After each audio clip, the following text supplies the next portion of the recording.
नमस्कार मेरे प्यारे साथियों, आप सभी का मैं तहे दिल से हार्दिक स्वागत अभिनंदन एवं वंदन करता हूं आपके अपने प्यारे यूट्यूब चैनल मैथ्स मेकर पर। आशा करता हूं कि आप सभी लोग स्वस्थ होंगे, मस्त होंगे और अपनी पढ़ाई को लेकर के व्यस्त भी होंगे। तो जैसे कि आपको पता है कि डे बाय डे आपको आपकी तैयारी को मजबूत करने के लिए हम आपके लिए प्रतिदिन कुछ न कुछ आपको इंग्लिश के बारे में अध्ययन कराते रहते हैं। तो आज की श्रृंखला में हम फिर से एक बार अपनी एक्टिव और पैसिव वाली प्रैक्टिस को और भी ज़्यादा बेहतर स्ट्रॉन्ग करने के लिए, बेहतर बनाने के लिए एक बार फिर से हम आपके क्लास में मुखातिब हैं। और आपके क्लास में आज फिर से एक बार हम 10 सेंटेंस लेकर के आए हैं और इन 10 सेंटेंसेस को हम पैसिव वॉइस में बदलने के उस हर तरीके को फॉलो करेंगे जिस तरीके से सेंटेंस पूछे गए होंगे, जिस टाइप के टेंस पूछे गए होंगे, जिस टाइप के हमारे सेंटेंस होंगे, हर एक टाइप को हम फॉलो करके देख करके उसके रूल्स को प्रॉपर आइडेंटिफाई करके हर एक चीज़ को हम अच्छे ढंग से पढ़ने का पूरा प्रयास करेंगे। तो आइए चलते हैं, शुरू करते हैं आज का अपना प्यारा पहला ये क्लास। और एक प्यारा सा क्वेश्चन है आपके सामने और आप देख पा रहे होंगे पहले क्वेश्चन में यहाँ पर लिखा गया है राम प्लेज हॉकी। अब यहाँ पर हमने आपको पहले तो यही बताया था कि भैया सबसे पहले हमें पहचानना जरूरी है कि हमारा सब्जेक्ट कहाँ है। तो राम हमारा क्या हो गया, सब्जेक्ट हो गया। फिर उसके बाद अगर हम बात करते हैं, राम हमारा सब्जेक्ट हो गया, प्ले हमारा क्या हो जाएगा, वर्ब हो जाएगा। और यहाँ पर अगर हम बात करते हैं हॉकी, तो हमारा हॉकी क्या हो जाएगा, ऑब्जेक्ट हो जाएगा। अब इसका हमें पैसिव वॉइस बनाना है तो हमने आपको ये भी बताया था, अगर हम टेंस को आइडेंटिफाई करें कि टेंस यहाँ पर कौन सा है, तो टेंस यहाँ पर हमारा बनेगा, आपको मैंने बताया था कल भी और एक बार फिर से बताते हैं। यहाँ पर टेंस बनेगा, हमने बताया था आपको, अगर कहीं पर वर्ब का फर्स्ट फॉर्म दिखता है और वर्ब के फर्स्ट फॉर्म में ऐसे ईएस अगर कहीं पर दिख जाए, वर्ब का फर्स्ट फॉर्म हो या वर्ब का फर्स्ट फॉर्म में ऐसे ईएस बिना हेल्पिंग वर्ब के अगर ये आया है, तो सीधी सी बात वहाँ पर हमने आपको कंफर्म करके बताया था। यहाँ पर हमारा टेंस बनता है प्रेजेंट इंडेफिनिट टेंस बनता है। क्या बनता है, प्रेजेंट इंडेफिनिट टेंस बनता है। और प्रेजेंट इंडेफिनिट टेंस में पैसिव वॉइस में हम पैसिव वॉइस की अगर बात करेंगे तो यहाँ पर हेल्पिंग वर्ब लगाते हैं इज, या फिर हम लगाते हैं एम, और या फिर क्या लगाते हैं, आर लगाते हैं। इज फॉर किसके लिए होता है, सिंगुलर के लिए होता है। किसके लिए, सिंगुलर के लिए होता है। एम किसके लिए होता है, आई के लिए। आर किसके लिए होता है, प्लूरल के लिए होता है। तो इतनी सारी चीज़ें हैं यहाँ पर। अब एक एक करके हम यहाँ पर देख लेंगे। और हमने इसको बताया था किसी भी सेंटेंस को एक्टिव से पैसिव में बदलने के लिए सबसे पहले हम उसके ऑब्जेक्ट को एज सब्जेक्ट के रूप में लिख लेते हैं, ये हमने आपको बताया था पहली चीज़। फिर हम टेंस के अकॉर्डिंग हेल्पिंग वर्ब, यहाँ पर हमारा इस टेंस के अकॉर्डिंग हमारा हेल्पिंग वर्ब होगा इज, एम या आर हो जाएगा। फिर उसके बाद हम मेन वर्ब लगा लेंगे, मेन वर्ब का थर्ड फॉर्म लगा लेंगे। मेन वर्ब के थर्ड फॉर्म के बाद हम क्या कर लेंगे, प्रीपोजिशन बाई लगा लेंगे और उसके बाद सब्जेक्ट को हम एज ऑब्जेक्ट लिख लेंगे। यही हमारा काम होगा। अब यहाँ पर दिया है हॉकी, तो यहाँ पर हम लिख लेंगे हॉकी। सबसे पहले ऑब्जेक्ट को हमने बना लिया सब्जेक्ट, हॉकी यहाँ पर है अकेला तो इसलिए इज हो जाएगा। और प्ले का थर्ड फॉर्म क्या हो जाएगा, प्लेड हो जाएगा, हॉकी इज प्लेड। फिर इसके बाद हम प्रीपोजिशन लगाएंगे बाई और उसके बाद फिर क्या हो जाएगा, राम हो जाएगा। और सब्जेक्ट को हमने ऑब्जेक्ट में बदल लिया, तो ये हमारा हो गया पैसिव वॉइस। तो आपको फिर से मैं अगर एक बार बता दूं, यहाँ पर हर एक चीज़ को हमने कहा, ये हमारा जो सब्जेक्ट है राम, प्लेज हॉकी हो गया और प्लेज वर्ब हो गया, हॉकी ऑब्जेक्ट हो गया। टेंस को हमने कहा यहाँ पर पहचानना जरूरी होता है।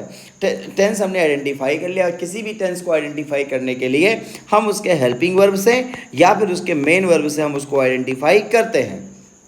तो टेंस में वर्ब का फर्स्ट फॉर्म प्लस एस या ईएस अगर कहीं पर आया है तो वहाँ पर प्रेजेंट इंडेफिनिट टेंस होगा।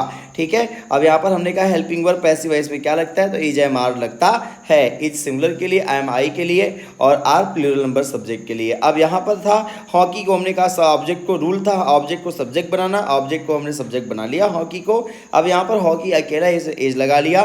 प्ले का थर्ड फॉर्म हमारा प्लेड होता है तो प्लेड कर लिया। फिर उसके बाद यहाँ पर हम बात करते हैं प्रीपोजिशन बाई और सब्जेक्ट को हमने बना लिया ऑब्जेक्ट। तो ये हो गया।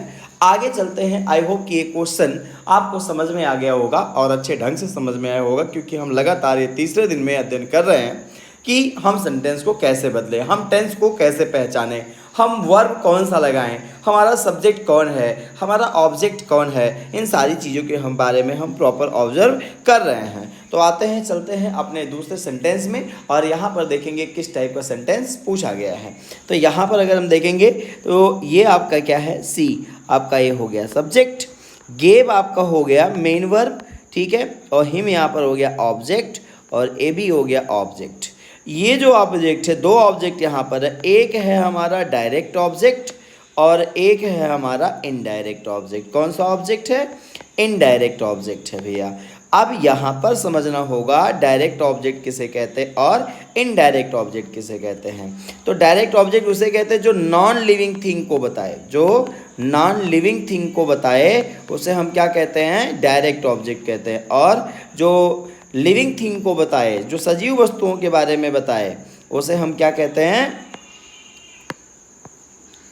जो हमें सजीव वस्तुओं के बारे में बताए उसे हम क्या कहते हैं? जो हमें लिविंग थिंग्स के बारे में इन्फॉर्म कराएगा उसे हम कहते हैं क्या? इनडायरेक्ट ऑब्जेक्ट कहते हैं। अब सेंटेंस को बनाने के लिए अब यहाँ पर हम देखेंगे, अगर सब्जेक्ट के बाद मेन वर्ब का सेकेंड फॉर्म आया है, और मेन वर्ब का सेकेंड फॉर्म कहाँ पर आता है? अफर्मेटिव में इसके पास्ट इंडेफिनिट के, किसके आता है? पास्ट इंडेफिनिट के हेल्पिंग वर्ब में यहाँ पर ये यूज होता है। कहाँ पर आता है? पास्ट इंडेफिनिट के हेल्पिंग वर्ब में, ठीक है। चलते हैं तो sorry, past indefinite helping verb नहीं, ये पास्ट इंडेफिनिट में आता है। कौन सा फॉर्म? मेन वर्ब का सेकेंड फॉर्म, ठीक है। वो भी कहाँ पर आता है? अफर्मेटिव सेंटेंस में आता है। कहाँ पर? अफर्मेटिव सेंटेंस में यहाँ पर मेन वर्ब का सेकेंड फॉर्म यूज किया जाता है। तो यहाँ पर हम हेल्पिंग वर्ब क्या लगाएंगे पैसिव वॉइस बनाते समय? तो यहाँ पर हमारा हेल्पिंग वर्ब होता है वाज, या फिर क्या होता है? वर होता है, ठीक है। वाज जो होता है वो आई के साथ, ही के साथ, सी के साथ, इट के साथ, या फिर जितने सिंगुलर नंबर सब्जेक्ट होंगे उन सभी सिंगुलर नंबर सब्जेक्ट के साथ, सिंगुलर सब्जेक्ट के साथ हम वाज लगाते हैं। और वी के साथ, यू के साथ, दे के साथ, या फिर हम बात करते हैं प्लूरल नंबर सब्जेक्ट की, तो प्लूरल नंबर सब्जेक्ट जो भी होंगे उन सभी के साथ हम क्या करेंगे? वर लगाएंगे। एक होगा, सिंगल होगा तो वाज, और एक से अधिक होंगे तो क्या करेंगे? वर लगाएंगे। अब इसका रूल क्या कहता है? फिर से वही कि हमें ऑब्जेक्ट को सब्जेक्ट के रूप में लिखना है। इज एम आर की जगह पर हमारा वाजवर हो जाएगा। फिर इसके बाद हमने कहा यहाँ पर मेन वर्ब का थर्ड फॉर्म लगाना रहता है, थर्ड फॉर्म लगाएंगे।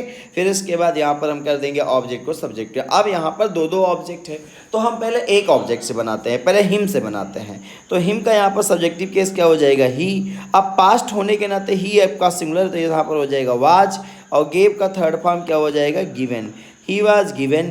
फिर इसके बाद ये हमारा ऑब्जेक्ट बच रहा है, तो इसी मेन वर्ब के बाद हम क्या कर देंगे? इसको लिख देंगे, he was given a book.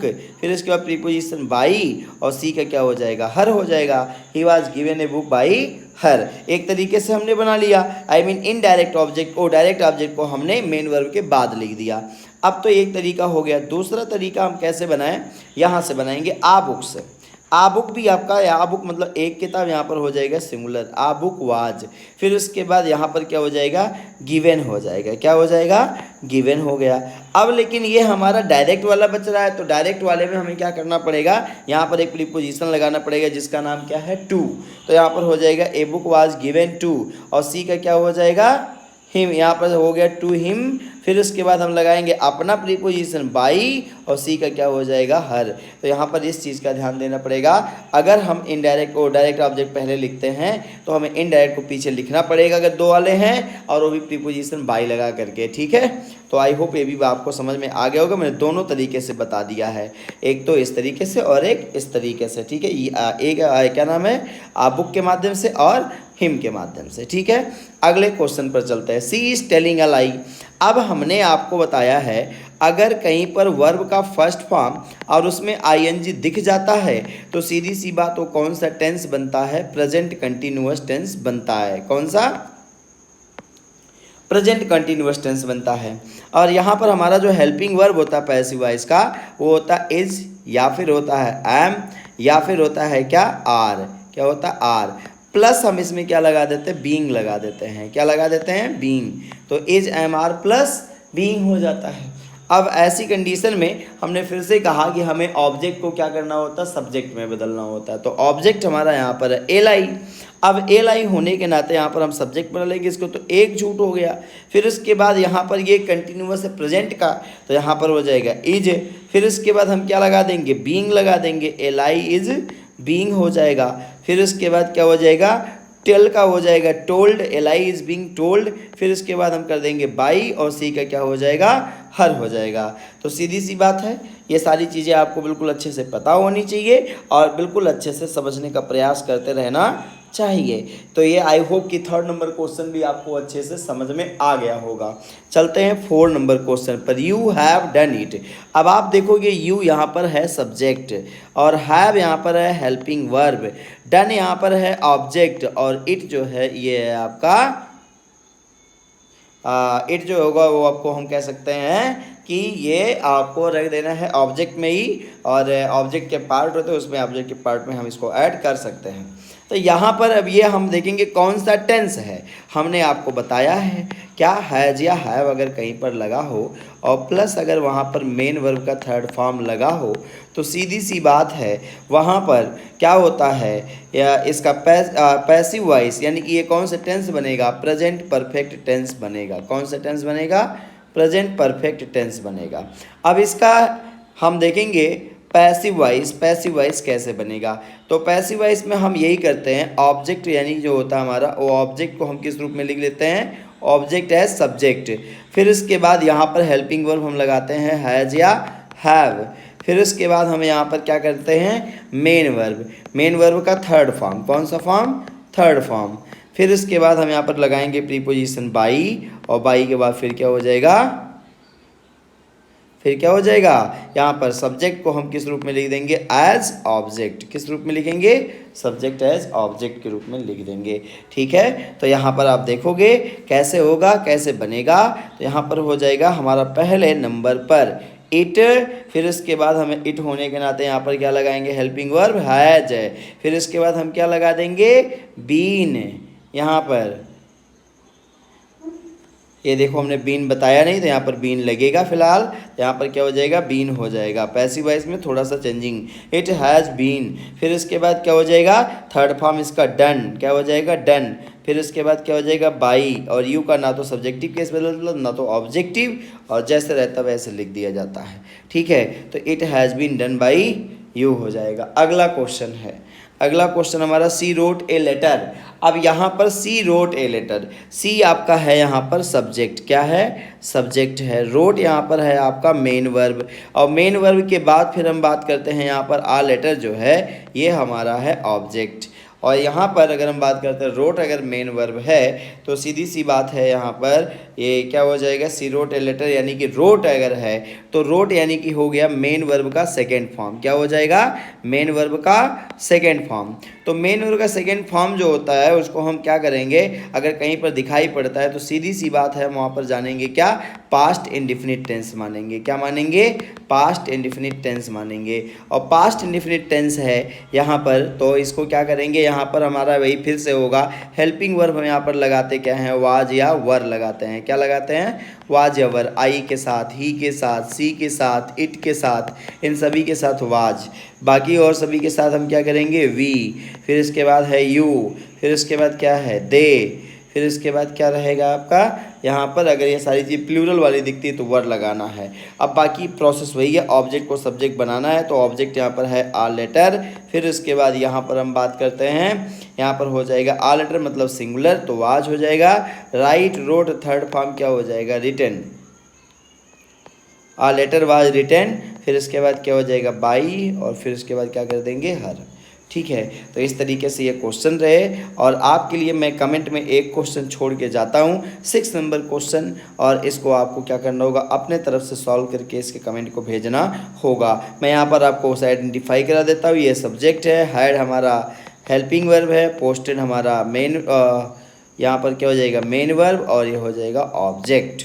ठीक है, तो इस तरीके से हम पहचान लेंगे, और पहचान करके हम कैसे क्या यूज़ करेंगे इसको बना करके आप लोग कमेंट में भेजेंगे। ठीक है, thank you so much to all of you, to all my dear students. मिलेंगे कल फिर एक नई ऊर्जा, एक नई उत्साह के साथ। आज के लिए बस इतना ही।